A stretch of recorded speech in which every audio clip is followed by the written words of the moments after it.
Hey mga cat lovers! Nag-order na naman ako ulit ng cat treats ng aking mga pusa. So ayan, dry chicken yon. Ito steam chicken. So dalawang packs. So 300 plus to eh. Kasama na yung delivery charge. And then may 199 na package din. At ito yung try ko muna. Yung may can. And then, thank you so much sa previous na laruan ng aking mga pusa.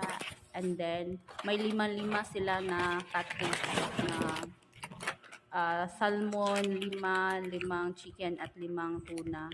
So, ayan. Gusto nila yan ng aking mga pusa. Ayan. And then, yung dried chicken and also the steamed chicken, gusto nila yun. Ayun, lalagyan ng rice. Ito yung cat wet food is medyo ayaw nila kasi yung pusa ko hindi vegetarian. Ito may